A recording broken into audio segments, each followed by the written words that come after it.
The judgment of a deal. A dealing might be valid or invalid. So valid means that the deal went through. Whatever it is you were seeking by that deal is achieved. So if it was a sale, then whatever it was that you purchased became yours. And the money that you spent for it became that other person's. If it was a rental, then the right to that thing you're renting became yours. Yeah, the money that you gave to him becomes his. If it was a marriage contract, then intimacy becomes permissible. So when the deal is valid, that means the goal that you sought from the deal was achieved. Or invalid, then it wasn't achieved. So if it was an invalid sale, you need to return what you purchased and take back your money. Or an invalid rental. An invalid marriage, you need to do a new marriage contract. The first, which is the valid, could be obligatory, an obligatory deal, like selling or buying to pay a due debt. You have a debt that's due, you have a way to pay it, you have the money, and you had a debt that is due, and if you were to sell some of your property, you could pay it, then you're obligated to do that. Yani, if you can sell it, sometimes you have property, but you can't do without it. You may have a car, but you might need that car. So just because you have it doesn't mean you can sell it so that you can pay someone a debt. You might need that car. That's why a person could be poor and actually have a slave. Just because he has a slave doesn't mean he's rich.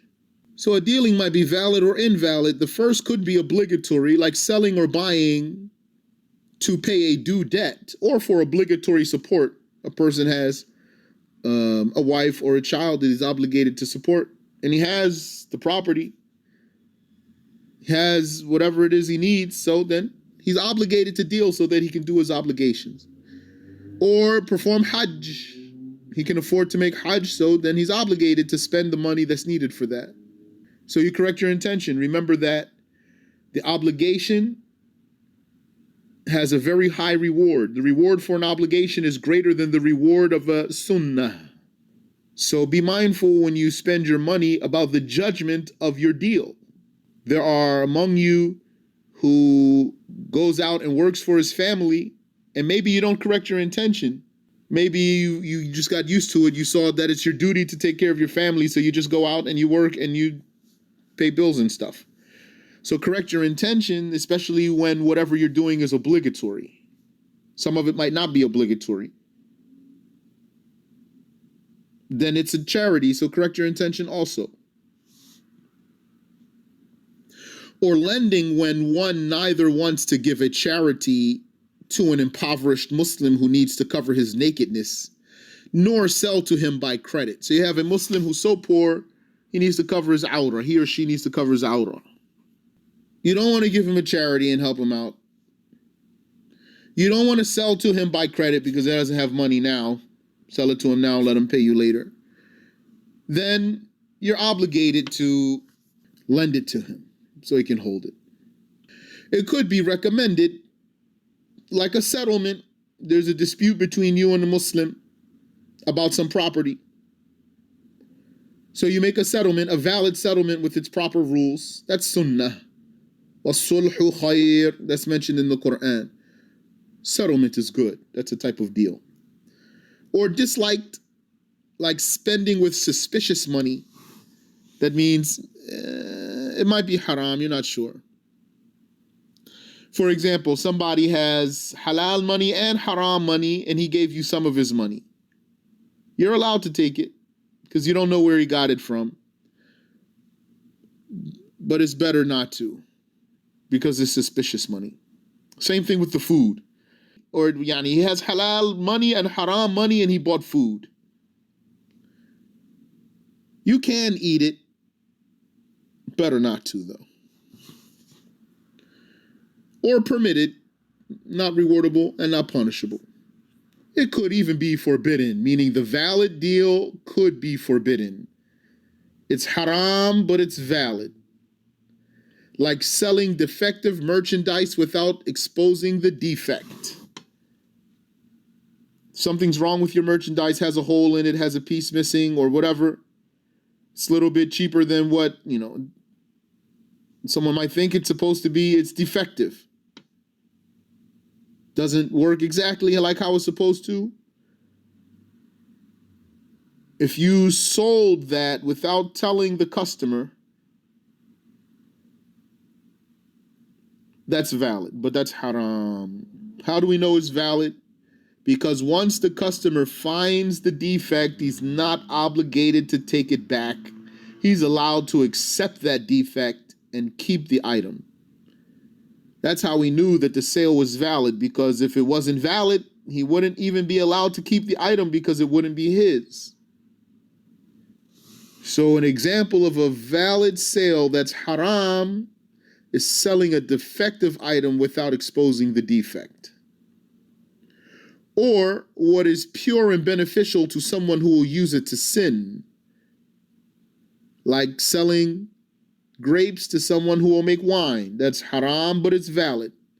Selling wood to someone who's going to use it to make musical instruments that are haram instruments. Haram, but valid. Selling weapons to someone who will use them to assault people in the haram way. Haram, but valid.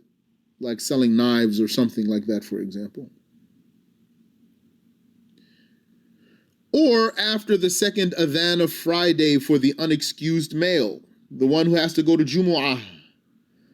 Selling after the second adhan on Friday, haram but valid.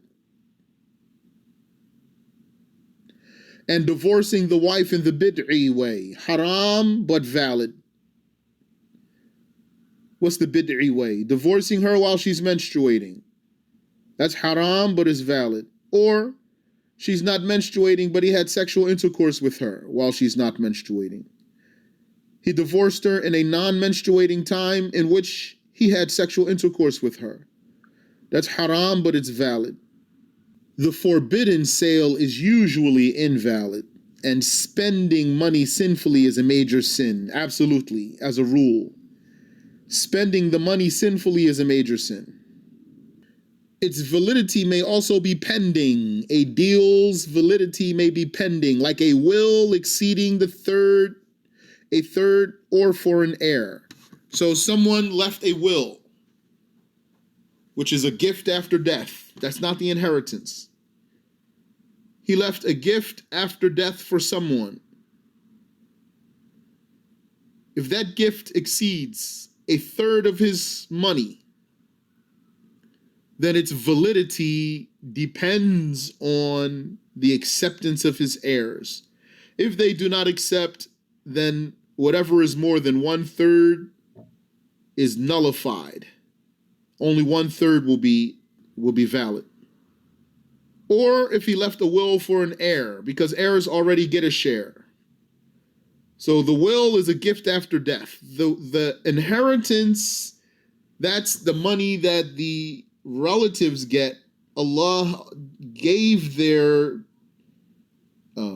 portions, their percentage that they get. Allah Ta'ala specified for them how much do they get. 1/2, 1/8, 1/4, 1/6. Allah specified who gets how much. It's not up to the dead person. That's the inheritance. The will is a gift after death. That's not inheritance. So there's two cases to be mindful of when you leave a will. One, don't leave a will that exceeds more than 1/3 of your money. If you do, whatever's more than 1/3 depends on the heirs accepting. And two, don't leave a will for an heir, because the heir already gets money. So if you leave a will for an heir, then also for that to be valid, the other heirs have to accept. So a deal's validity may be pending, like a will exceeding 1/3 or a will for an heir. One cannot take anything gained through an invalid deal, like a bribe. Cannot take a bribe. Though one may give one to obtain his right. He may give a bribe if that's the only way he can get his right, and it's haram for that authority to take the bribe. And the items obtained in an invalid deal must be returned to their owners. One can, however, take what was acquired through a valid deal but later paid for with forbidden money. We talked about that. There were some questions left unanswered. And if those questions come back up, I still will not answer them. But I would like to repeat the case so that it's clear for you. A valid deal paid for with forbidden money. How would that be? It's an important case. You say to a person, I buy this from you for such and such amount. For $20, for example, to be paid later. So he says, I accept. All right, that's valid. What's important here that you didn't say for this $20, because then you have to sell it for that specific $20, not for another one. If someone said, I buy this from you for $20 to be paid later, and the other person accepts, so by credit, he has to pay later. So that's valid. So he can take it and he can consume it, use it, and keep it. The deal was valid. Then when he wanted to pay, he went and he grabbed some haram money to pay for it. Now that part is haram. The deal itself was valid, but then he tried to pay, or he wanted to pay with haram money. That's haram. So now, don't take me far with this case. All that I want to be clear now is that it is valid to take and benefit from, to consume what was acquired through a valid deal. Even when the deal was haram, but it was valid. When it was haram but valid, that means if the deal was valid, you can take, you can benefit from that money. It's yours, It was haram for you to do that sale, but whatever it was that you bought is yours now. If you eat it, it's not haram for you to eat it. Is that clear? Let me know if that wasn't clear. You said, what did you say about not leaving something for an heir in their will? Yes. Do not leave a will for an heir. It's not valid unless the other heirs accept. Its validity is pending. Its validity depends on the acceptance of the other heirs. So that's why I said don't do it, because it's not valid unless they accept. In the hadith, the Prophet sallallahu alaihi wasallam, he said, "La wasiyyata liwarith." There is no will for an heir. That's clear? So one cannot take anything gained through an invalid deal like a bribe, though one may give a bribe to obtain his right, and the items must be returned to their owners. The items that are obtained through invalid deal must be returned to their owners. One can, however, take what was acquired through a valid deal but later paid for with forbidden money. That doesn't mean he can pay for it with forbidden money. No. It's just saying that if he benefited from it, that benefit was permissible for him. If a partner sells negligently, the sale is partially invalid. Only what is covered by his share is valid. We'll talk about that later, inshallah. When the rental or hiring is invalid, a commensurate rate is due. Now, this part is important. What do you do when you hire a person and then you find out that the hiring was invalid? Then in this case, you only owe him, or you are only owed what a job like that is paid for on the market. The market price for such a job. What was the job? How long did it take? What is that worth on the market? That's how much you deserve. You said, what is an invalid hire, for example? Like to hire someone indefinitely, or to hire someone to complete a task within a certain time. Are those examples clear for you?